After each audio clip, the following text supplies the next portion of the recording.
stratégie data. J'ai envie de faire un peu un raccourci en pensant à l'actualité récente qui montre combien un accident en matière de gestion de données met les entreprises dans un dénuement massif. Alors, à la place du dénuement, on va plutôt parler de richesse. Et donc, merci à RSM et puis à notre partenaire DFCG, ainsi qu'à nos témoins qui vous seront présentés dans quelques instants, pour nous expliquer comment précisément pouvoir profiter au mieux de cette richesse que constituent nos données et dont très souvent dans les entreprises, on n'exploite qu'une infime partie. Voilà, vous êtes habitués bien évidemment aux pratiques de ces réunions à distance. Donc pensez à couper vos micros et vos caméras pour faciliter l'expression de chacun et puis les bruits parasites. Vous avez sur le chat la possibilité de poser les questions que vous souhaitez et auxquelles nos experts vous répondront en fin de réunion. Sachez également que pour ceux qui qui ne trouveraient pas toutes les réponses, on prolongera pour ceux qui le souhaitent de quelques minutes notre petit déjeuner. Voilà, mais pour commencer et avant de passer la parole à Hasiba, je vais laisser la parole à Richard de la DFCG, qui est notre partenaire dans cette manifestation. Très bon petit déjeuner, malheureusement sans les croissants, mais vous inquiétez pas, ça reviendra. Richard ?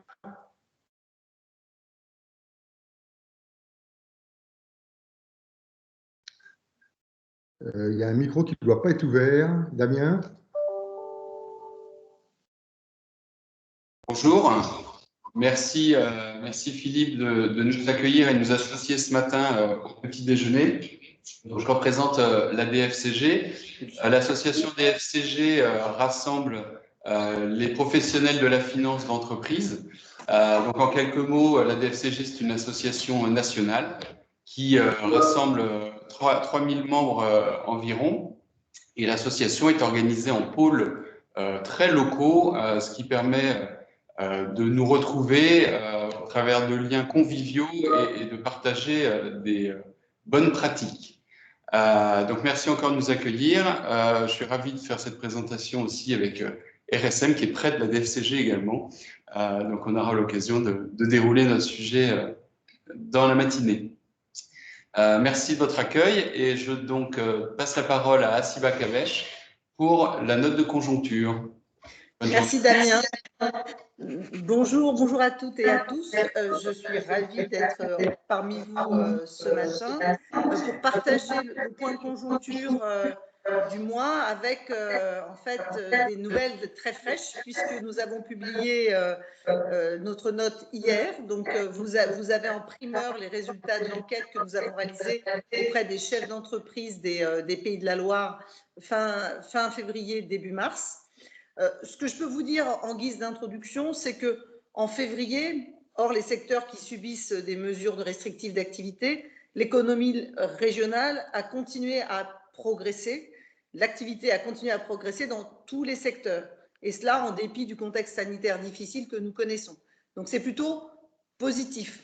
Donc si on passe les slides maintenant, Damien va donner quelques chiffres. Voilà. D'abord, sur la production industrielle, vous connaissez nos slides maintenant. Alors, elle a été un peu déformée, donc les graphes sont un peu petits. Vous avez la France à gauche, Pays de la Loire à droite. Ce qui est intéressant, c'est de regarder la courbe bleue qui est la tendance. Et comme vous pouvez le voir, la tendance en matière dans l'industrie, c'est que la production industrielle, depuis plusieurs mois, croît, augmente et se consolide. Et alors qu'au début du mois dernier, lors de notre précédente enquête, les chefs d'entreprise nous avaient dit qu'en février, l'activité se stabiliserait, voire pourrait reculer, on a plutôt une bonne surprise parce qu'elle continue de progresser. Et ça, c'est vraiment une bonne nouvelle, sachant qu'elle progresse dans tous les sous-secteurs, à l'exception des autres matériels de transport, donc dans lesquels on retrouve l'aéronautique, la navale, etc. Donc, tous les secteurs tirent cette croissance, donc c'est une très, très bonne nouvelle. On atteint aujourd'hui des niveaux d'activité comparés à un niveau jugé normal fin 2019. autour de 93%. Et ça fait plusieurs mois, depuis le mois de novembre, que dans l'industrie, on a ce niveau d'activité qui reste encore éloigné du niveau normal, mais qui s'explique par les difficultés qu'ont certains sous-secteurs, mais qui se consolide. Donc, c'est une bonne nouvelle. Alors, le graphe est un peu petit, mais si vous regardez la prévision pour mars, on voit c'est un petit trait. Les chefs d'entreprise, dans ce climat un peu incertain, comme le mois précédent, nous disent plutôt à s'attendre à une stabilité des productions et de l'activité, donc dans l'industrie. Donc, de la prudence de la part des chefs d'entreprise. Donc, si on regarde quelques indicateurs du secteur de l'industrie, on passe à la slide suivante, c'est l'utilisation des capacités de production. Toujours la Pays de la Loire qui sont à droite. Et vous regardez, ce qui est intéressant, c'est que le taux d'utilisation des capacités de production continue de progresser. Et rien que pour le mois de février, il a gagné 2 points. Donc, on a 77% de taux d'utilisation de capacité de production. On est encore un peu loin de la moyenne de long terme qui est autour de 82%, mais c'est mieux d'ailleurs que le national, comme vous pouvez le voir. Et lorsqu'on regarde les carnets de commandes, qui est la slide suivante, c'est très intéressant, ça y est, on a une pince de crabe. Comme vous voyez sur le graphe des Pays de la Loire, vous voyez la courbe en rose, c'est les carnets de commandes, et la courbe en bleu, ce sont les stocks de produits finis. Et comme je vous le dis depuis 2 mois, 3 mois, c'est que les stocks se regarnissent progressivement. Et ça y est, les chefs d'entreprise nous disent globalement que les carnets de commandes sont à des niveaux jugés normaux. Et comme vous pouvez le voir, ils sont au-dessus de 0. Et les stocks, eux, au contraire, se réduisent. Donc, on a cette pince de crabe qui est un signe d'une inversion de tendance, et c'est plutôt positif.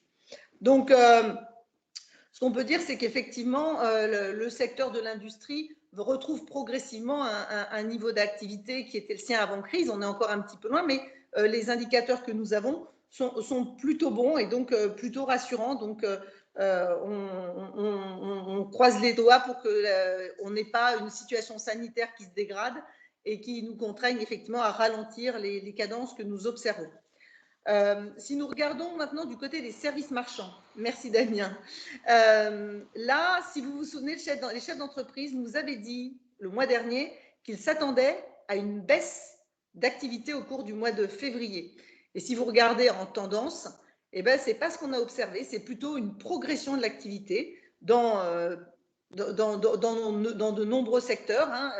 Bon, on mettra entre parenthèses, et je m'en excuse, l'hôtellerie et la restauration, qui en février ont enregistré un nouveau repli d'activité, alors que d'autres sous-secteurs ont rebondi, comme le transport et l'entreposage. Donc, on a dans ce secteur-là une activité qui continue à progresser, et on a un niveau d'activité global autour de 97% par rapport à un niveau jugé normal.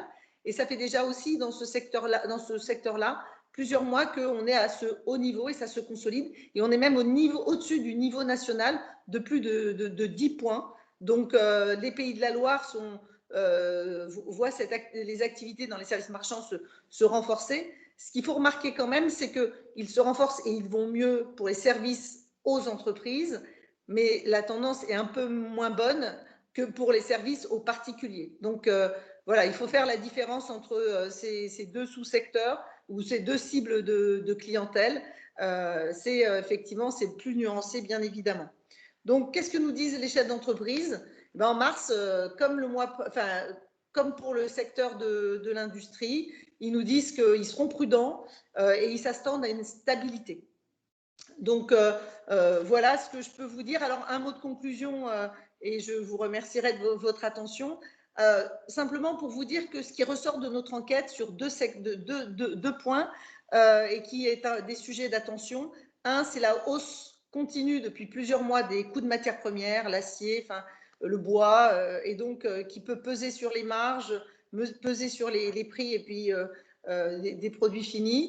Donc ça, c'est une première chose, et ça, je pense que tous les chefs d'entreprise l'ont constaté. Ça fait plusieurs mois, en lien avec l'augmentation effectivement des cours du pétrole. Et puis dans plusieurs secteurs maintenant, on nous parle de tensions sur les recrutements. Mais vraiment de tensions qui vont aller croissant, sachant que je ne vous ai rien dit sur le secteur du bâtiment, mais dans le secteur du bâtiment, on tourne à 100% d'activité, on a des niveaux à peu près équivalents à ceux qu'on avait avant crise. Donc, c'est un secteur qui connaît aussi donc, des difficultés de recrutement. Donc, voilà, je m'en tiens là. Je crois que j'ai dépassé les 5 minutes allouées. toutes mes excuses. C'était important de passer ces messages parce qu'on a quelques tendances qui se dessinent ou qui apparaissent et qui sont importantes à partager avec vous. Je vous remercie de votre attention. Merci Assiba. Et ben, on va laisser la parole à RSM. Oui, bonjour à tous. Aujourd'hui, effectivement, RSM, on a la chance d'animer ce petit déjeuner autour de la stratégie data. On est accompagné par Mathieu Havard, qui est dirigeant de BEMA. On y viendra tout à l'heure parce que Mathieu présentera son entité et ses problématiques aussi autour de la data. Et puis Richard Loutelier, qui est également représentant du DFCG, mais qu'on utilise aussi comme témoin puisqu'il avait également un projet data au sein de son entreprise. On y viendra tout à l'heure également, quoi. Je suis accompagné de Dimitri, moi je suis Vincent et je suis accompagné de Dimitri Letellier qui est chez RSM notre responsable de la ligne data autour de la business intelligence et de la robotisation des processus.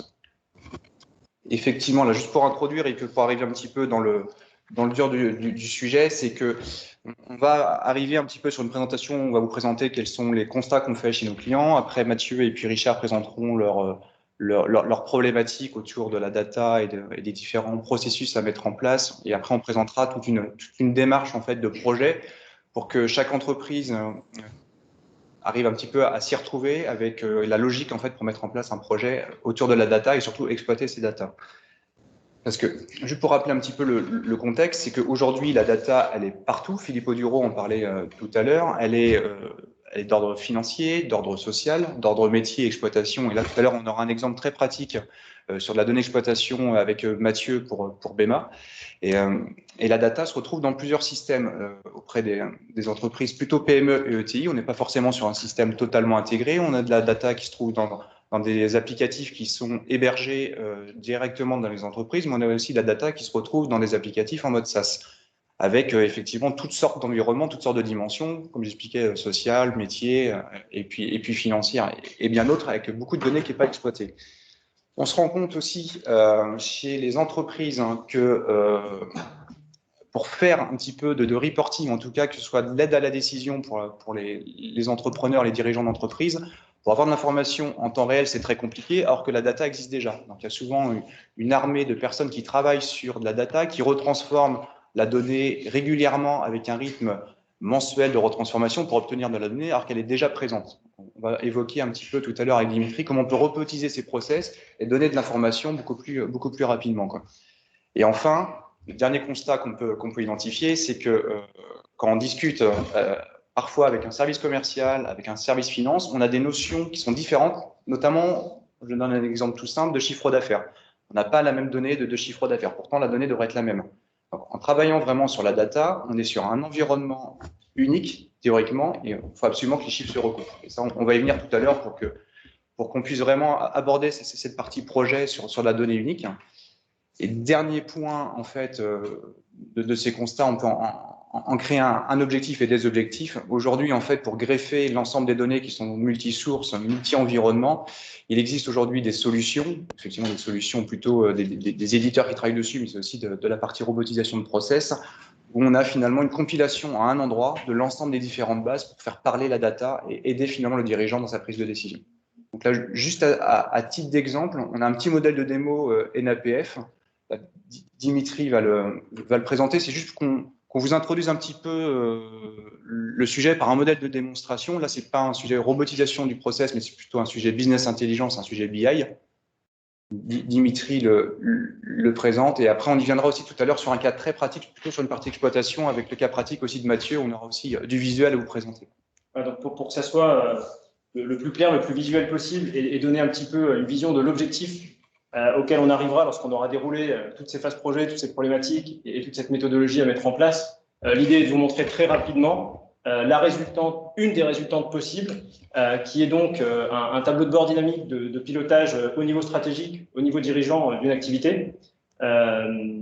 Donc, on a ici une vision assez globale avec des indicateurs stratégiques compilés et puis la possibilité pour l'utilisateur de venir se positionner, par exemple, à une date de clôture donnée, je vais prendre la novembre 2020 de façon dynamique, et de comparer le compte de résultat, par exemple. Vous avez les indicateurs à gauche assez macro, en cumul annuel depuis le début de l'exercice qui est là au 1er janvier jusqu'à novembre, la possibilité de tout de suite basculer vers un comparatif mensuel, c'est-à-dire le mois de novembre 2020 versus le même mois de l'année dernière, des indicateurs très macro, comme ici la saisonnalité du chiffre d'affaires d'une année sur l'autre. Donc, tout un tas d'indicateurs, notamment le suivi du cash, du BFR, les principaux postes permettant de l'expliquer, la capacité d'aller avoir de la donnée agrégée et par la suite de descendre sur de la donnée jusqu'au niveau de la ligne de facturation en cliquant sur le petit plus, là vous voyez en bas, de descendre soi-même à un niveau de détail de plus en plus fin. Et enfin, la partie plus activité, donc ici, la synthèse de performance financière par site. Donc, un graphique à gauche, un nuage de points qui vient positionner les 4 grands sites de l'entreprise, donc fictive qu'on vous présente aujourd'hui. Donc, la taille du cercle étant la taille du chiffre d'affaires, donc le volume généré par ce site, des informations en infobulle sur la performance, le résultat N, la progression du résultat, la profitabilité, de quel exercice on parle, la possibilité de tracer d'un exercice à l'autre, 2019-2020, l'évolution d'un site, par exemple ici sa progression.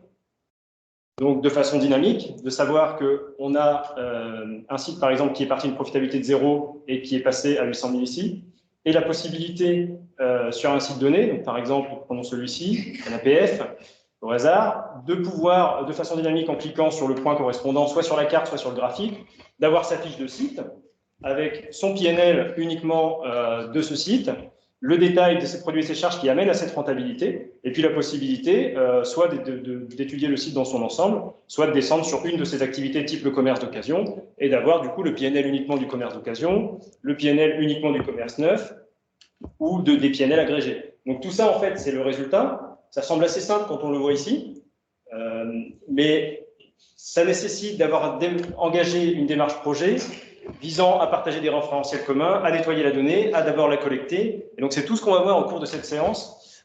C'est comment réussir son projet data pour arriver à des outils de pilotage aussi simples et dynamiques que celui-là. Donc, je passe la main à nos témoins pour qu'ils puissent présenter leur entreprise et leur sujet data. Vas-y, Mathieu, l'objectif, effectivement, c'est de présenter, on ne va pas arriver sur les problématiques, on y viendra un peu tout à l'heure, c'est plutôt pourquoi, Mathieu, toi, tu es rentré finalement sur un projet data, pourquoi tu as initié ça un petit peu dans ton esprit. Donc, bonjour, donc Mathieu Havard, donc, directeur de la société BEMA. Donc, BEMA, nous avons une entreprise où nous produisons du bois énergie, du combustible bois pour des chaufferies industrielles et collectives. Et nous avons également une activité de prestation de services en forêt et aussi des opérations d'abattage en ville, abattage d'arbres dangereux. Donc, BEMA, l'entreprise a été créée en 2007 avec un développement assez rapide. Et aujourd'hui, le petit bilan, plus de 10 ans après la création de cette entreprise, c'est de se dire on a des données un petit peu partout. Des fois, on ne se rend pas compte d'ailleurs qu'on a des données.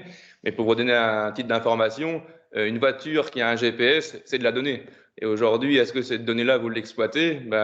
Peut-être qu'on l'exploite, mais on se rend compte qu'on peut la croiser avec d'autres données pour ressortir des indicateurs.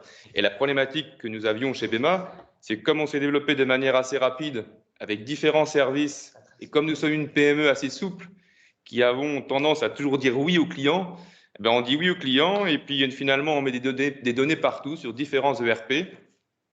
Et du coup, la difficulté, c'est que comment réussir à aller chercher toutes ces données dans toutes ces bases de données et les synthétiser et avoir un indicateur visuel qui permette de prendre des décisions. Et la difficulté que je vais évoquer ici, parce qu'on va en parler après, c'est que nous sommes sur un métier où nous transformons du bois qui est vivant. Donc, dans le processus de transformation chez BEMA, le produit peut être acheté en tonnes, il va être converti en mètres cubes, il va être revendu au mégawattheure. Derrière tout ça, on a des pertes de matière parce que le bois, il évolue, il fermente, les taux d'humidité évoluent. Donc, toutes ces données-là, c'est des process un petit peu compliqués et ça fait plein de chiffres. Et derrière, comment réussir à synthétiser ces chiffres pour prendre la bonne décision, quel marché développer, quel client développer, identifier les clients qui finalement n'apportent pas de rentabilité. Voilà, c'était la problématique du projet.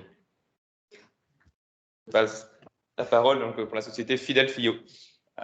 Donc là, j'interviens en tant que responsable financier de la société Fidel Fio. Donc nous, on a déployé en 2020 un projet d'organisation de nos données et de restitution. Le contexte était que nous avons changé de RP en fin 2016. Donc ça a bousculé pas mal les process de gestion et pas mal d'adaptations pour les équipes. et ça a structuré davantage nos informations. Cependant, on n'était pas très à l'aise avec les modules natifs en fait, de l'ERP en termes de statistiques et de restitution, qui présentaient quand même pas mal de rigidité et ne nous permettaient pas de pouvoir manipuler les données avec différents axes d'analyse. Alors, on a pallié à ça pendant les quelques années sans mettre le BI, en faisant chacun des extractions diverses et variées. Et là, ça rejoint une problématique que Vincent évoquait en introduction, où chacun avait son propre chiffre d'affaires, donc on ne pouvait pas s'entendre forcément sur toutes ces notions, ou pas les mêmes précisions, et c'était très chronophage finalement, parce que des personnes passaient du temps à extraire des données, à les mettre en forme, et puis à travers Excel, parfois des règles de gestion font qu'on oublie un cas, alors qu'on verra que le BI permet de lisser ça, ou en tout cas de l'anticiper.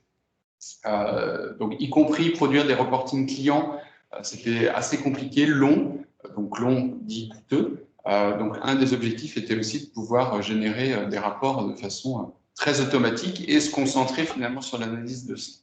Et une autre contrainte qu'on avait et qu'on a pu gérer, c'est de pouvoir segmenter la visibilité de nos portefeuilles clients par les différents intervenants qui peuvent analyser les informations. Voilà les sujets, nous, qui nous préoccupaient. Donc, pour traiter tout ça, on va juste vous présenter là rapidement avec Dimitri la partie cadrage de projet, parce que sur un projet, on est sur une partie cadrage, forcément au départ, et quels sont les enjeux. Et après, on arrivera un peu plus tard sur une partie développement ultérieurement, pour que vous ayez bien les axes et puis surtout les différents items à analyser si vous voulez rentrer dans un projet data et de BI et de robotisation des process. Oui, compte tenu de la complexité un peu évoquée d'abord sur le contexte technologique et sur l'environnement data par Vincent, puis les différentes problématiques plus propres au métier détaillées par nos deux intervenants, il est très important pour l'entreprise de se mettre en mode projet, de respecter une méthodologie projet afin de retrouver la maîtrise de ces données, d'essayer de réinventer ces processus pour mieux acquérir, mieux transformer, mieux restituer la donnée. Et puis, du coup, la version finale qui va être pour le dirigeant de pouvoir piloter efficacement son activité. Donc pour ça, la démarche projet proposée se découpe en 3 grandes phases. Le cadrage expertise qui vise à diagnostiquer, à définir les besoins. Le développement qui va être vraiment la mise en musique de tout ça par la production d'outils opérationnels. Et puis, dans le temps, la maintenance et l'évolution. Alors, lors de la présentation d'aujourd'hui, on se concentrera sur les 2 premières parties, qui sont les 2 retours d'expérience qu'on a envie de faire aujourd'hui, vraiment sur le cadrage expertise et puis le développement. Donc, la première phase de cadrage expertise va avoir 2 grands enjeux. Une première partie qui va être vraiment le diagnostic, et puis la définition des besoins. Le diagnostic de l'existant aujourd'hui se fait au niveau de 2 éléments.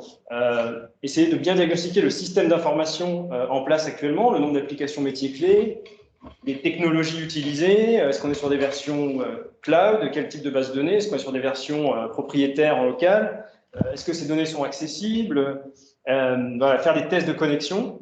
Puis la deuxième chose, donc là c'est vraiment la partie contenant de la donnée, et puis sur la qualité de la donnée, vraiment le contenu, ce qu'on a à l'intérieur des logiciels.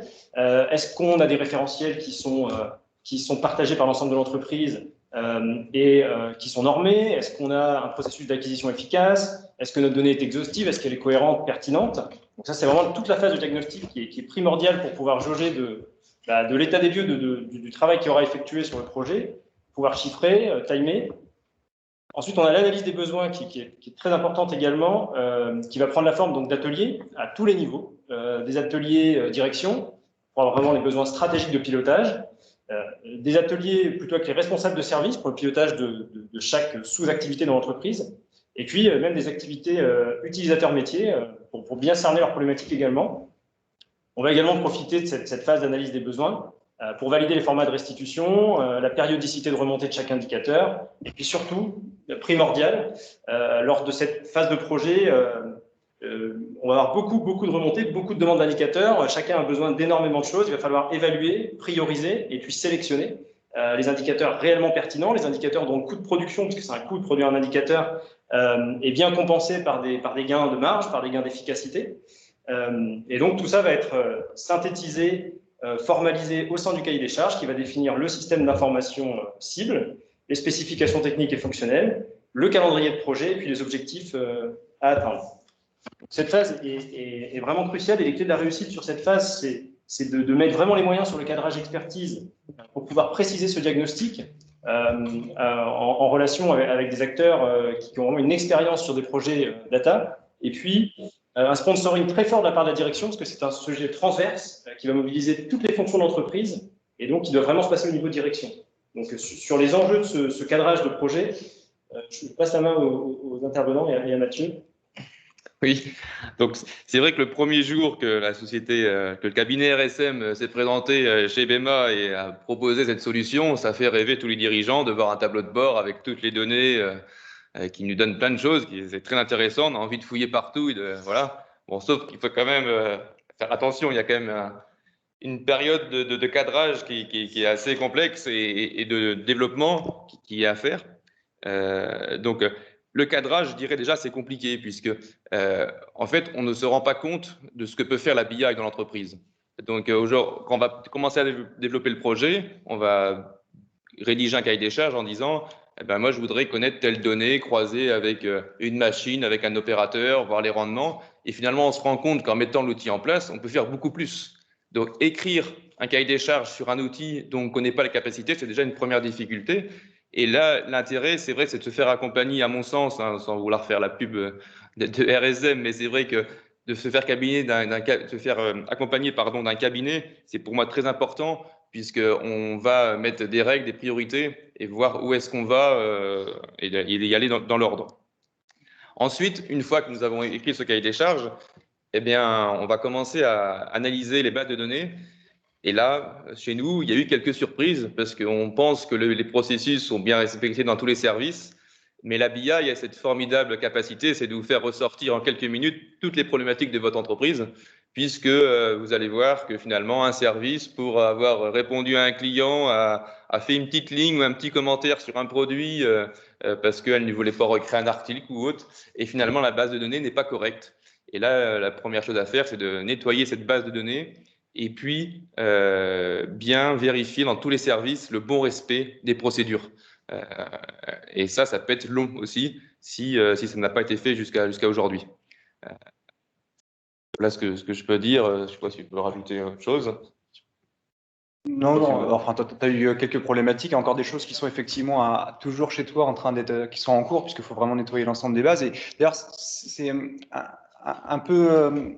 On a deux profils aujourd'hui de témoins, c'est parce qu'on a Mathieu où il y a des problématiques, parce que lui, dans un environnement multi-applicatif, dans un métier qui est assez complexe, et Richard de son côté qui est sur un outil, qui est un ERP, qui est un outil métier, où il vient greffer justement l'analyse de la donnée. Je vais peut-être vous laisser la main. Oui, rapidement, on n'a pas été confronté tout à fait à la même problématique, puisqu'on a cherché finalement, dans un premier temps, à reproduire l'existant. Comme je vous indiquais, ce qu'on faisait sur Excel, l'idée c'était de le reproduire de manière automatisée. Donc finalement, on a été peu confronté à des problématiques de qualité de données. Alors, évidemment, il y en a. Je rejoins, les process parfois sont un peu détournés, donc ça crée des petites verrues dans ce qu'on attend, mais ça n'a pas été un point fondamental. En revanche, je vous rejoins quand, dans la notion de cadrage, c'est vraiment nécessaire de faire un inventaire parce qu'on peut vite se laisser embarquer dans une liste, je me permets, une liste au Père Noël très longue. Et comme le disait Dimitri, il faut évaluer le coût de production de chacun de ces indicateurs-là et donc envisager le gain. Donc moi, j'ai arbitré ça avec mes collègues et on a travaillé par lot, c'est-à-dire que on a déployé les thématiques qui nous paraissaient les plus urgentes. Donc, par exemple, chez nous, on a commencé par le commerce. Ensuite, on passe à la logistique, du stock, des achats et enfin la finance. C'est pas très grave. Mais c'est vraiment important de lotir et également se projeter, je pense que c'est important de le souligner, dans l'acquisition des compétences. C'est-à-dire, nous, on a fait le choix de ne pas acquérir de compétences sur l'administration vraiment technique du sujet et se faire accompagner par le cabinet qui nous a accompagnés sur ce projet, mais par contre d'acquérir de la compétence sur la restitution et donc de l'avoir une forme d'autonomie sur, on l'a vu tout à l'heure, sur Power BI, on a choisi cet outil également, mais aussi sur Excel et donc sur pouvoir attaquer les données avec une grande autonomie pouvoir produire des rapports qui sont figés, fixés, paramétrés, filtrés, de manière à ce que les utilisateurs ne se posent pas de questions, et là on rejoint le partage de référentiels, mais aussi pour certains managers ou certains profils qui doivent faire des analyses, d'avoir la capacité de faire du forage de données. Et donc c'est ce qu'on a organisé. Donc il faut avoir ça en tête aussi, je pense, quand on est en phase de cadrer le projet et de se dire, voilà, c'est quoi les objectifs qu'on veut mener à l'issue de ça. Est-ce que je peux compléter? Moi, je complète juste sur une chose qu'on voit aujourd'hui là dans des projets qui sont en cours chez nous, chez des PME plutôt, c'est le frein à transmettre l'ensemble de l'information par certains services. Puisqu'on a certains services, effectivement, qui avaient leurs petits fichiers Excel dans leur coin, qui travaillaient avec leurs données. Et là, on commence à leur dire, bah non, on ne va pas travailler sur de l'Excel, on va directement travailler dans les bases. En fait, il y a des premiers freins à dire, bah non, mais finalement, je ne vais pas la transmettre, je ne suis jamais à jour, en fait. Si vous me le demandez, c'est que je rattrape le retard et j'arrive à mettre à jour tout de suite. Après, il y a l'autre sujet aussi sur la confidentialité de la donnée. Certains n'ont pas forcément envie de voir, effectivement, en tout cas de transmettre l'information pour qu'elle soit communiquée à d'autres services. Donc, c'est cette protection-là. Donc, effectivement, dans la partie cadrage, il faut bien accompagner là-dessus. Il faut aussi définir également à qui doit être remise l'information de la donnée synthétique. Là, il y a toute une partie aussi dans le projet à réfléchir sur le mode de transmission de la donnée, à qui on le donne, qui peut effectivement l'utiliser. Et ça, c'est un vrai sujet au départ, puisqu'on arrive clairement dans la conduite du changement, mais à tous les services. Là, c'est pas qu'au niveau de la direction, c'est sur l'ensemble des services. Donc, il faut absolument qu'il y ait le sponsor au niveau de la direction. Mathieu, qu'on connaît sur ce projet-là, lui, il a été, en tant que dirigeant, le sponsor de ce projet, et effectivement, à influer sur cette démarche-là pour pousser en fait les services à transmettre leurs données. Donc ça, c'est important à avoir en tête ce sujet de confidentialité et de transmission de données. Ce sont des problématiques, mais avec ces outils, en fait, il est très simple aujourd'hui de faire un niveau de mettre en place un système de sécurité lorsqu'il est bien pensé, qui va jusqu'au niveau de la ligne. Donc, en fait, chaque ligne est reliée à des rôles d'accès. Et très facilement, une fois qu'on l'a conçu théorie, on implémente une sécurité jusqu'au niveau de la ligne, avec un accès vraiment uniquement aux personnes concernées. Ouais, après, je peux ajouter un point. C'est vrai que chez BEMA, nous avons des données qui sont chez des prestataires externes. Et on a quand même aussi des difficultés à collecter les données sur des prestataires externes. Donc, c'est quand même un point à vérifier avant de démarrer le projet. Et ensuite, par rapport au management du projet, c'est vrai qu'il est important que ce soit une personne qui connaisse l'ensemble des services, puisque derrière, quand vous managez un projet de ce type, il faut réfléchir au croisement des données de tous les services et quel est l'intérêt finalement de croiser les données des services entre elles. Ça va nous permettre de sortir des indicateurs. Et le but du jeu, c'est que le dirigeant, dans son cahier des charges, mette en place, au-delà des données qu'il peut collecter et peut lire, mettre en place des indicateurs qui pensent clés pour vraiment se dire, cet indicateur-là, on ne l'a jamais eu, mais si vraiment on arrive à l'analyser et le croiser avec une autre donnée, peut-être qu'on va sortir des choses importantes qui vont nous permettre de faire des gains de production ou des développements à faire sur une certaine région géographique. Nous allons voir que l'outil est très ludique et d'un point de vue visuel est très intéressant puisqu'on peut croiser des données chiffrées avec de la cartographie, avec différents graphiques. Donc, c'est assez intéressant à ce niveau, quoi. Alors, justement, avant d'y venir, là, justement, sur vraiment le cas pratique de Mathieu, pour qu'on vous présente un peu le visuel, on va juste un peu parler de la partie développement avec Dimitri, parce que c'est intéressant aussi, savoir à qui appartient le projet, qui doit être sponsor du projet et qui le pilote un peu en interne au sein des entreprises. Alors, quelques éléments sur cette deuxième phase. Je vous ai présenté le déroulé complet tout à l'heure. Cette phase où vraiment on va développer, une fois qu'on a cadré, on va développer sur la base du cahier des charges les outils opérationnels qui vont mettre en musique cette stratégie data dans l'organisation à tous les niveaux.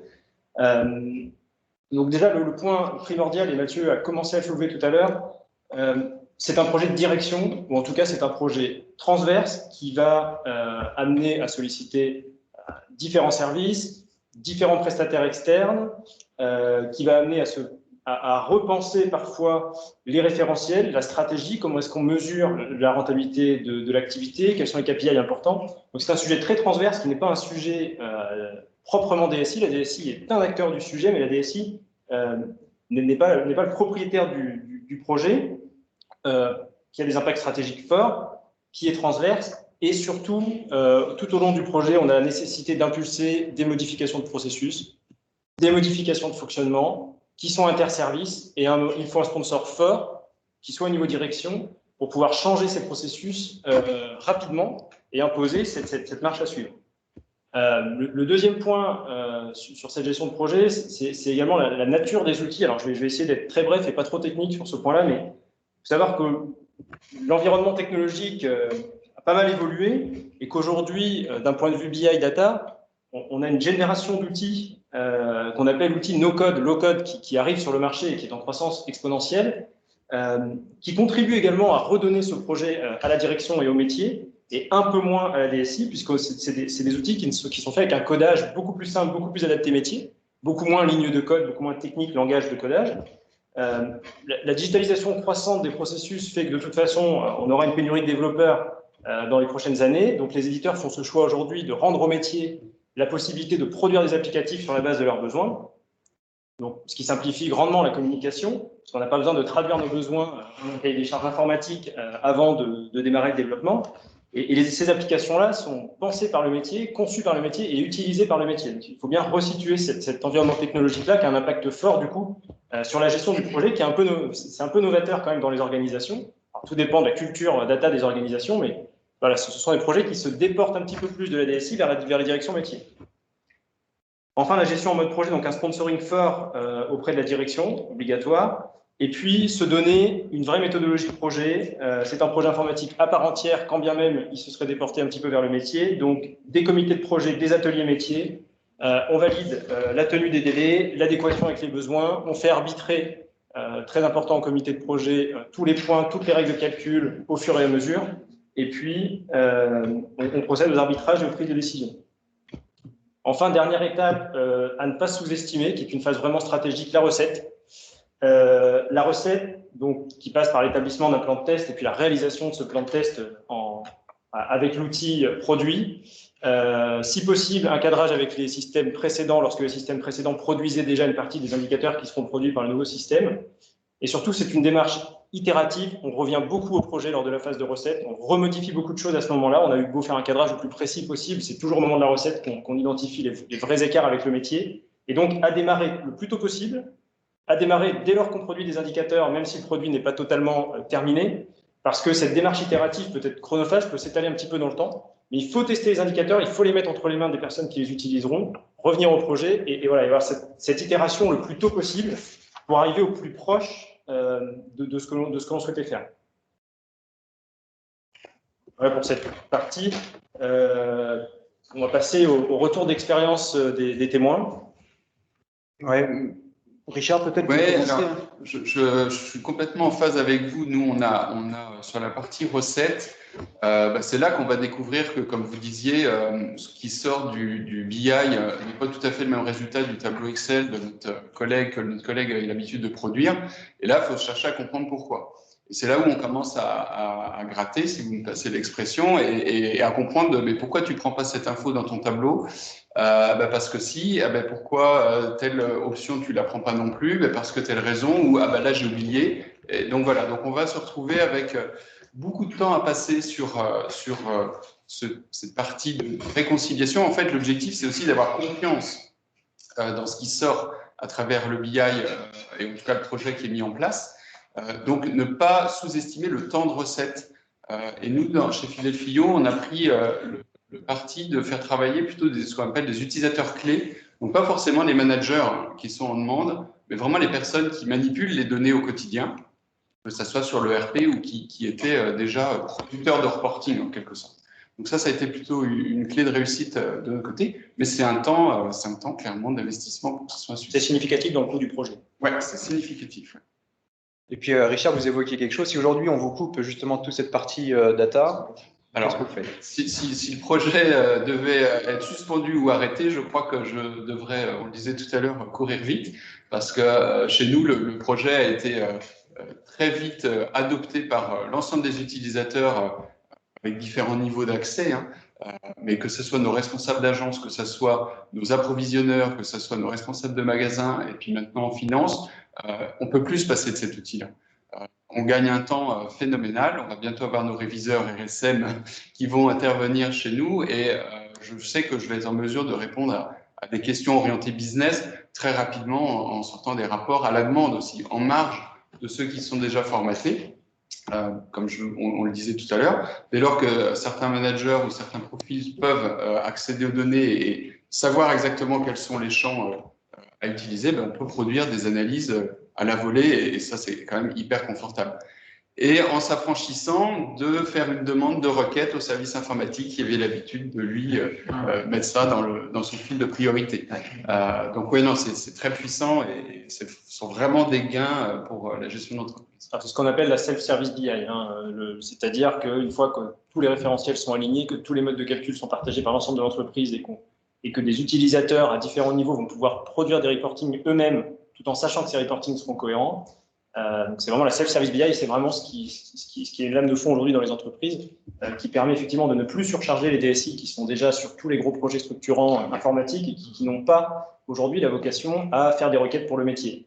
Et ce point-là est crucial pour vraiment optimiser le temps de travail de vos DSI et rendre au métier la capacité à piloter son périmètre en autonomie.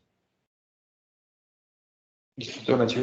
Donc oui, donc pour le retour BEMA, eh bien en fait, on peut comprendre que quand le projet est en place, c'est un projet qui est infini en termes, parce que une fois que vous avez les données, si vous avez bien compris ce que nous avons indiqué, c'est que les données sont collectées dans l'outil, mais une fois qu'elles sont dans l'outil, les visuels et les reportings sont infinis. C'est-à-dire qu'au quotidien, on va se dire, tiens, pourquoi pas prendre telle donnée et la croiser avec celle-ci pour déterminer un autre indicateur. Donc en fait, ça s'arrête jamais, et c'est ça qui est intéressant, et c'est qu'on a besoin de personne, c'est que le dirigeant de lui-même peut ressortir ses indicateurs en plus. Donc nous, chez BEMA, ça remet en question totalement notre organisation, puisque moi, en tant que dirigeant d'une petite PME, c'est vrai que j'avais encore l'habitude de valider certaines catégories de factures fournisseurs, de rechecker un petit peu les factures clients de certains clients avant qu'elles partent pour vérifier que tous les process soient bien vérifiés. Et en fait, maintenant que tout est remonté dans un outil, si tout est bien paramétré, par un seul visuel, je peux faire cette vérification et voir s'il y a quelques données qui n'ont pas été transmises comme il faut et voir s'il y a un écart qui n'est pas normal. Donc c'est un gain de temps considérable à ce niveau-là, mais c'est surtout un gain de temps sur des postes qu'on n'avait pas encore imaginé analyser, puisque dans la BI, on peut tout croiser, c'est-à-dire que je peut demander à l'outil de regarder la rentabilité d'un outil de production. Je vous rappelle qu'on travaille en forêt, le croiser avec la météo et le croiser avec un chauffeur. Et on va se dire, finalement, tel chauffeur, quand il pleut, il ne faut pas le faire travailler ou autre. C'est pour vous donner des cas pratiques de ce qu'on peut faire, de la puissance de l'outil.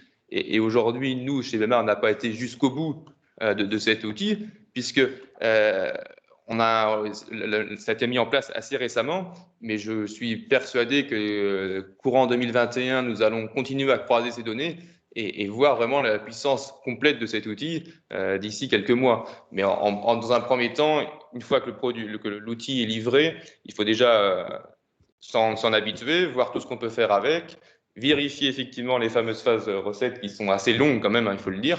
Parce que dès que vous avez un écart, ça vous met le doute sur l'outil et vous dites comment ça se fait que j'ai un écart avec mon service comptabilité. Vous commencez à creuser et là vous vous rendez compte qu'il y a une erreur de procédure, donc vous repartez 5 cases en arrière et puis du coup on perd un petit peu de temps, mais c'est un temps qui est nécessaire et c'est surtout un temps qui, malgré la BI, on se dit la BI m'a permis de voir ce défaut, mais finalement il aurait fallu que je le voie avant. Donc c'est ça qui est intéressant aussi, c'est que c'est pas du temps de perdu, c'est du temps d'audit en fait, qu'on aurait dû faire en interne de nos entreprises, qu'on n'a pas eu le temps de faire, qu'on n'a pas vérifié et que la BI nous met en avant et qu'on se dit cet audit, il faut que je le fasse parce que finalement j'ai un problème de procédure, quoi. Et si demain, Mathieu et Richard aussi, alors je ne connais pas trop l'infrastructure BI, en tout cas data chez vous, mais la plupart des entreprises qui mettent en projet, en tout cas des phases projet data, et on réfléchit aussi sur demain, si on change d'outil. Est-ce que tout ce qu'on a fait, tout ce qu'on a développé, est-ce qu'on doit le mettre à la poubelle? Et en fait, pour une bonne partie des entreprises, pas forcément, puisque c'est une surcouche qu'on vient mettre par-dessus, et sur lequel on vient brancher en fait les bons tuyaux aux différentes bases. Donc c'est-à-dire que si demain on change d'outil métier, on n'a plus qu'à rebrancher. Je dis un peu synthétiquement, on rebranche les tuyaux à un autre niveau en fait. Donc en fait, c'est toujours des projets qui peuvent être pas à perte si on change d'outil demain. On n'a plus qu'à rebrancher en fait au bon niveau. C'est pour ça que aujourd'hui ces projets de data en fait, ils s'accélèrent auprès des entreprises, tout simplement puisque on n'est plus sur un changement d'ERP aussi lourd qu'un projet ERP, où là, pour le coup, c'était plus la DSI qui était sponsor du projet. Là, on est plus sur un projet métier, où quand on change d'ERP, ben, c'est pas un gros problème, forcément, il faut rebrancher les tuyaux, c'est pas si simple que ça parfois, mais on peut les rebrancher. Ça, c'est intéressant, effectivement, pour la plupart des entreprises, et on se dit, on a une vision un peu plus loin que 5-7 ans sur un rythme d'ERP assez classique. Si je peux me permettre, juste par rapport à ça, je suis tout à fait d'accord. C'est ce qu'on appelle l'entrepôt, hein, c'est-à-dire qu'on vient alimenter l'entrepôt. Et nous, on a remarqué que finalement, on était un peu timide parfois dans la construction et on a hésité à prendre plus d'informations, en tout cas des informations qu'on n'avait pas l'habitude de traiter. On ne les a pas récupérées de l'ERP dans un premier temps. Et finalement, comme le disait Mathieu, à un moment donné, on s'est dit, bah, tiens, ça peut être intéressant qu'on croise aussi avec cette donnée-là. Et là, on s'est rendu compte qu'on n'avait pas descendu dans l'entrepôt. Donc, si j'ai un conseil aussi à donner, c'est évidemment sous réserve des capacités, du coût que ça peut engendrer, etc. Mais prenez-en un maximum de vos données. Prenez tout. Réfléchissez pas d'abord à faire un filtre. Le filtre, il se fera naturellement. Parce que je pense que c'est plus coûteux de dire, mince, on a oublié de rapatrier ça. Est-ce qu'on peut modifier? Et là, ça fait modifier des tables d'entrepôt, des règles, etc., des routines. Prenez tout de suite. Et puis ensuite, tout va s'affiner. Prenez tout dans l'entrepôt, prenez tout dans ce qu'on appelle le data lake ou data warehouse. Bien sûr, ne prenez pas tout dans vos rapports, ne prenez pas tout dans vos calculs, priorisez vos calculs d'indicateurs, ne prenez tout qu'au premier stade. Parce que c'est quand même très important, je pense, ce qu'on disait sur la priorisation, le coût de production des indicateurs, etc. Donc, prenez tout dans un premier temps, c'est primordial. Deuxièmement, produisez les indicateurs dont vous êtes certain, qui vous servent déjà à piloter aujourd'hui, puisque vous avez quand même piloté avant d'avoir vos outils. Normalement, vous avez une idée sur ce qui est primordial. Pilotez aussi, calculez également les indicateurs qui ont un rapport coût-intérêt le meilleur. Mais par contre, effectivement, réservez-vous la possibilité d'aller chercher une profondeur plus importante en ayant ramené dans la phase entrepôt de données le maximum de données. Je vois une question de Philippe Auduron, juste vu que là c'est un peu l'objet, est-ce que nos deux témoins peuvent nous parler à peu près d'ordre de grandeur entre coûts, investissement? Est-ce que vous avez, alors sans parler forcément de chiffres précis, mais à vous après liberté totale de dire ce que vous souhaitez? Nous au niveau de BEMA, donc nous avons une petite PME, hein, nous faisons 10 millions d'euros de chiffre d'affaires. C'est vrai que c'est un investissement. Nous avons pris la décision de le faire cet investissement, d'avoir un accompagnement d'un cabinet, puisque nous n'avions pas la compétence en interne pour la phase collecte de données. Après, nous avons la compétence pour établir des rapports. Donc, on a pris un cabinet. Effectivement, c'est certains jours de développement. Hein. Chez nous, nous étions autour de 30-40 jours, il me semble, de développement, je ne sais plus.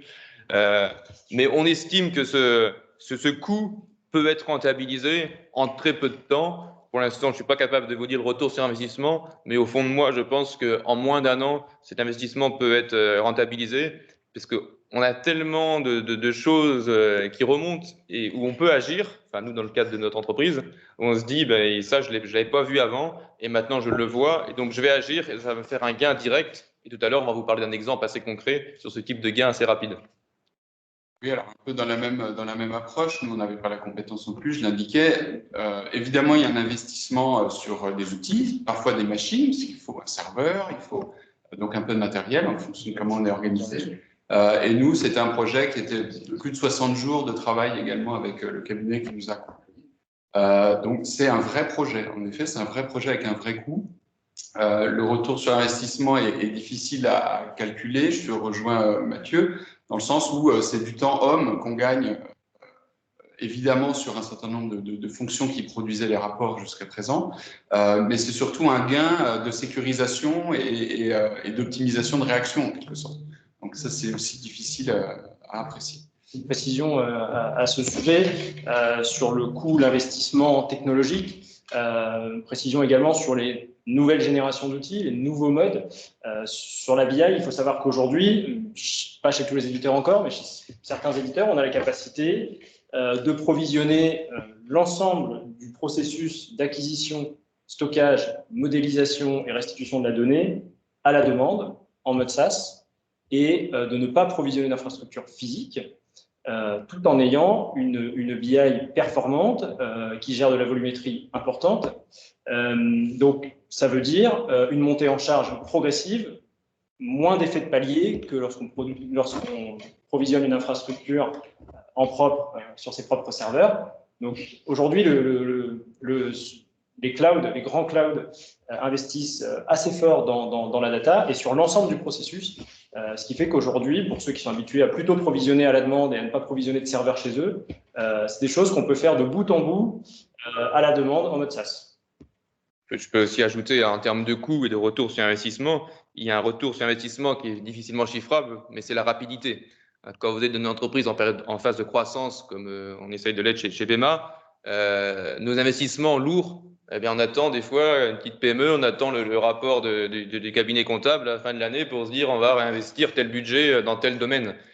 Aujourd'hui, si vous avez un rapport qui sort toutes les semaines, ben le dirigeant est rassuré.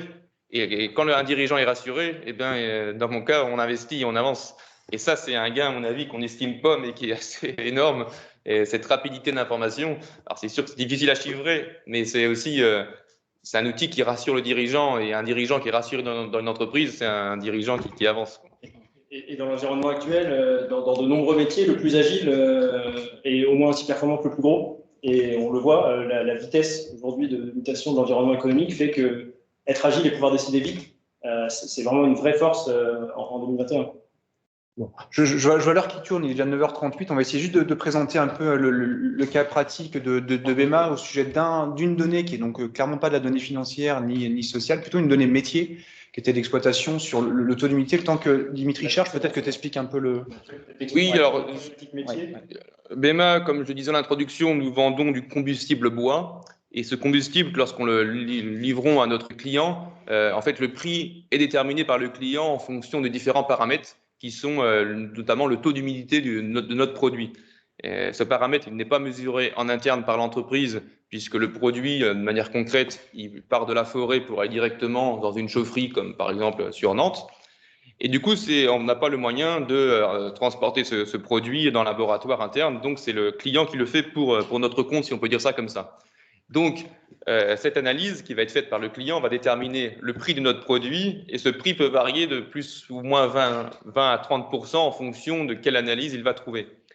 Et aujourd'hui, en regardant toutes ces données-là, j'ai dit donc à RSM, dans notre cas, de dire est-ce que vous ne pouvez pas creuser un petit peu ces données-là pour sortir des tendances, à savoir quand on charge sur un lot précis, ce lot va chez différents clients et croiser les analyses de tous ces clients pour le même lot et voir si finalement tous les clients trouvent la même analyse. Puisque si c'est toujours le même client qui trouve une analyse défavorable pour nous, ça peut être une perte de 20 à 30% sur le prix, donc 20 à 30% de perte de chiffre d'affaires. Et du coup, alors souvent, c'est pas le client qui fait exprès de mal analyser, c'est qu'il peut y avoir une erreur de procédure chez notre client et on voulait mettre ceci en avant. Donc, nous avons le graphique que vous avez à l'écran où effectivement, en ligne horizontale à 0, c'est la moyenne 0, c'est-à-dire que en moyenne, les clients trouvent un écart de 0 par rapport aux autres. Et puis, ceux qui sont vers le haut, là, il y a Sovereign RNA, c'est un réseau de chaleur qui est sur Nantes, trouver 3 points d'humidité en moyenne en plus que les autres. Hein. Impact à la baisse sur le prix. Qui a impacté la baisse de prix. Donc, on a appelé notre client et on s'est rendu compte qu'il y avait une erreur de procédure chez lui, dans son laboratoire. Donc, on est revenu en arrière par rapport à ça. Et nous avons eu un gain direct, là, en quelques semaines après la mise en place de l'outil, avec cette phase de contrôle. Et donc, si on clique sur le client, je crois que tu peux aller dessus, Dimitri, on va redescendre d'un niveau. Et là, on va voir quel lot a été réceptionné par ce client. Alors, là, on a l'ensemble des lots. On a l'ensemble des lots et on. Alors là, c'est pas très très visuel notre rapport, mais en gros, on lui a prouvé que son laboratoire trouvait des taux d'humidité plus élevés que la moyenne de nos autres clients et il l'a compris de manière très rapide. Il a fait un audit chez lui, il s'est rendu compte de l'erreur et on a eu un gain très rapide. Si pour vous donner un exemple concret de jusqu'où on peut aller dans l'analyse métier et nous en sommes qu'au début. Hein, alors. C'est encore plus vrai chez BEMA puisqu'on est une entreprise jeune dans une filière très jeune. Donc en fait, on s'aperçoit que tous les acteurs qui gravitent autour de notre métier sont aussi jeunes, n'ont pas des procédures très strictes comme dans l'aéronautique ou comme dans l'automobile. Donc il faut un petit peu tout contrôler et cet outil nous permet de faire ce genre de contrôle de manière assez rapide et de manière visuelle, on va assez vite, quoi. Là, on remarque que très visuellement, on a simplement 3 chantiers, enfin 3 lots qui ont été livrés chez ce client au cours de la période sélectionnée au-dessus, qui sont globalement conformes à l'humidité que nous on attendrait, voire légèrement favorable pour BEMA. Et puis l'ensemble des autres lots livrés à ce client ont été mesurés à des taux qui pouvaient être totalement différents de la moyenne du lot, avec des taux d'humidité qui peuvent s'écarter jusqu'à plus de 10%. Donc là, un impact extrêmement fort sur le chiffre d'affaires. Chaque point, c'est un lot, en fait, hein, pour être précis. Les lots qui sont au milieu, face basse, c'est-à-dire que les autres clients ont trouvé pareil, et ceux qui sont en haut du graphique, c'est que le client, sur ces lots-là, a trouvé des écarts qui sont étranges. Voilà. On voit à l'heure 9h43, on s'est engagé à finir à 9h45, donc on va peut-être prendre les différentes questions. Ouais, en sachant que Philippe Audureau le disait tout à l'heure, si certains veulent continuer, nous, on reste avec les témoins 10 minutes de plus après 9h45 pour effectivement répondre à d'autres questions si vous le souhaitez, quoi. Donc, on voyait les différentes questions. Je vais partir de la fin. C'est Sylvain Roger, avez-vous alors, la démarche ISO, donc ISO 9001, nous, BEMA, on l'a mis en place il y a quelques années, enfin il y a 3 ans. L'ISO 9001, c'est de l'amélioration continue, donc on rentre dans l'amélioration continue avec cet outil, évidemment, mais pour l'instant, c'est encore très jeune. Hein. Nous, ça a été mis en place là, en tout début d'année 2021, donc on n'a pas encore croisé ça. Oui, nous, de notre côté, on est aussi ISO 9001 et effectivement, certains ratios et certains indicateurs qu'on a l'habitude de publier dans nos revues de direction qualité sortent désormais du BI. J'ai vu une question sur le commerce à moyen terme. Alors nous, l'expérience, on est en train de développer cette partie-là. On n'a pas trop fait de graphique, on était plutôt une entreprise de culture très tableau. Donc on est quand même passé au mode visuel graphique. Et là, on va déployer le côté cartographie, comme vous avez pu le voir avec des graphiques dynamiques. Et l'objectif pour nous, c'est que nos équipes commerciales terrain, bien sûr, organisent des tournées de visites dans le cadre de la fidélisation de notre portefeuille client, mais vont utiliser aussi cette approche-là. Si d'aventure des rendez-vous devaient s'annuler ou si un temps devait se présenter pour eux, et bien avec sur leur smartphone une vision de leur portefeuille et du poids des clients dans la zone dans laquelle ils se trouvent, ça peut leur permettre aussi tout de suite d'aller à leur rencontre, si le client peut l'accepter évidemment, le recevoir. Mais voilà, donc là c'est même pas du moyen terme, c'est du court terme. Au quotidien, c'est de donner un outil aux commerciaux sur la vision qu'ils ont de leur portefeuille client, du poids que ça représente. Éventuellement, s'il est en baisse, c'est d'autant plus important d'aller le visiter. Enfin voilà, de décliner des approches commerciales terrain grâce aux outils qu'ils ont en main. J'avais une question sur les outils. On a nous mis en place le même outil que vous, donc on travaille avec Microsoft. C'est un cabinet nantais qui nous a accompagnés, qui s'appelle Olea. Ouais, donc on travaille sur Microsoft Power BI pour être précis.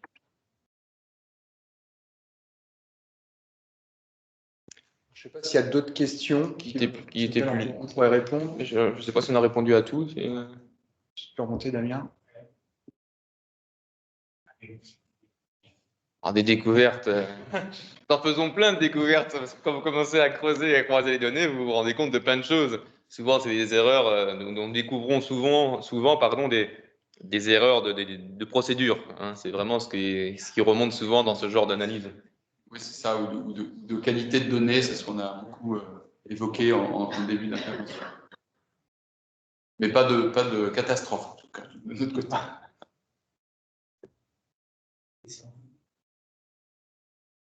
Oui. Je ne sais pas si certains peuvent prendre peut-être la parole. Si pour eux, c'est peut-être plus facile de poser la question à l'oral que par écrit. Dites-nous. Non. Je pense que si on a fait le tour des questions, je vois encore quelques questions qui arrivent là. Alors nous, chez BEMA, nous avons plusieurs ERP, mais l'intérêt de Power BI, c'est qu'il se connecte à tout. On peut se connecter à tout avec Power BI.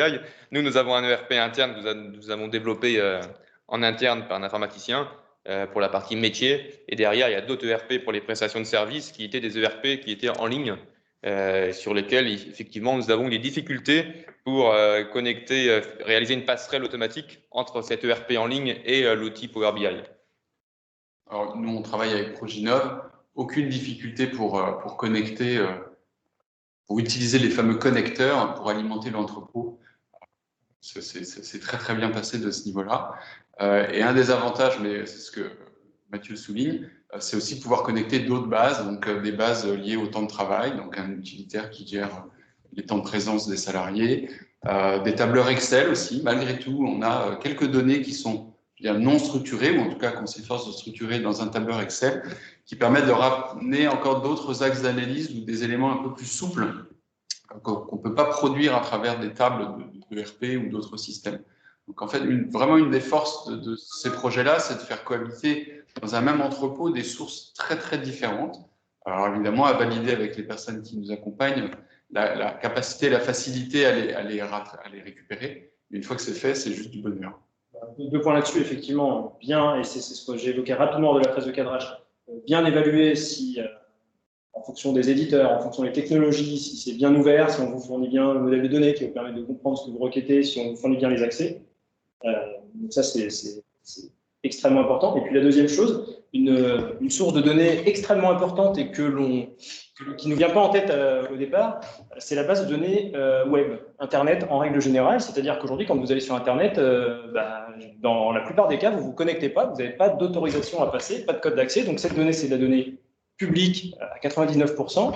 Et de nombreux sites Internet ont des tables suffisamment structurées pour être connecté et avoir de la donnée publique sur le web en live qui vient s'ajouter à vos tableaux de bord. Et c'est souvent une source qui n'est pas, auquel les dirigeants ne pensent pas en premier lieu, et sur lesquelles on peut trouver des choses très importantes. J'ai des cas, par exemple, où on récupère des données de population pour faire des ratios de chiffre d'affaires par population en fonction de la concentration des agences qu'on peut avoir et des populations qu'on peut avoir dans une région. Savoir si on couvre bien, si le maillage territorial est bon. C'est un exemple tout simple, mais les données de population, aujourd'hui, c'est très simple à requêter sur le web. C'est une source de données gratuite, publique, facilement connectable. Bien penser aussi aux données web. Est-ce que vous avez d'autres questions pour qu'on puisse conclure? Qui vient de tomber, ça, sur la connexion avec plusieurs ERP. Nous avons l'exemple chez BEMA, puisque nous avons des données sur plusieurs bases de données. Effectivement, on peut se connecter à un nombre, entre guillemets, infini d'ERP. Cependant, plus on se connecte à des ERP différents, plus le temps de connexion est long et plus l'investissement va être coûteux. Et il faut bien analyser de savoir est-ce que la donnée qui va être collectée est plus rentable que l'investissement qu'on va faire à la collecte, quoi. Et pour compléter ce point-là, c'est aussi, alors nous on n'est pas live, hein, c'est-à-dire que c'est pas parce qu'on ouvre le smartphone avec l'indicateur et le graphique qu'il est à jour de la minute. Donc aussi dans l'investissement et dans la structuration du projet, c'est de se dire c'est quoi mon rythme, c'est quoi mon besoin de rythme d'actualisation de mes informations. Est-ce que c'est à la mi-journée pour tout? Est-ce que c'est à l'heure pour certaines thématiques qui sont sensibles? Est-ce que c'est à J-1? Enfin voilà, il y a aussi cette stratégie-là, parce que le fait d'alimenter l'entrepôt, ça a un coût aussi, c'est un coût de traitement, c'est des temps de traitement de machines et d'immobilisation des applications de lecture, au moins quelques temps. Donc il faut aussi intégrer ça. Ok, bon, je pense qu'on arrive, s'il n'y a pas d'autres questions, à la fin de ce petit déjeuner. Donc, merci DFCG, merci Richard et Mathieu pour vos témoignages. Merci également donc, à RSM, Vincent et Dimitri pour leur rapport d'expertise. Je finirai peut-être par un témoignage personnel. Je crois qu'un des points les plus délicats, et je ne sais pas si les deux témoins l'ont vécu, pour réconcilier comptabilité et données opérationnelles, c'est le domaine des RH. Pour arriver à caler le taux, est-ce que vous utilisez ces outils pour vos données salaire, rémunération, etc. Pas encore, mais j'y songe. Je pense qu'il y a un bon travail pour RSM ou ses confrères sur ce sujet-là, parce que c'est assez compliqué, je parle sous votre contrôle, et je pense que c'est bien le cas. Bien, voilà, rappelle les priorités d'NAPF pour terminer, et puis surtout nos prochains rendez-vous. Donc, le 16 avril, un déjeuner qui est animé par notre commission gouvernance. Dans les temps actuels, les problématiques de gouvernance prennent de plus en plus de poids, et je pense qu'NAPF contribue de façon significative à faire évoluer les mentalités autour de ce sujet. J'aurai le plaisir également d'accueillir, un plaisir tout particulier, Benoît Hainaut, qui a pris récemment la présidence du groupe Erige, anciennement VM Matériaux, le 20 mai, et nous poursuivrons, je l'espère, en présentiel, nos prochains petits déjeuners à partir du 4 juin. Merci à tous, merci de votre présence. N'hésitez pas à nous faire part de vos commentaires ou éventuellement des questions par mail auprès de Damien ou d'Adeline. Et à très bientôt pour nos prochains rendez-vous. Merci, à bientôt. À bientôt. Et merci à Siba. Et au revoir.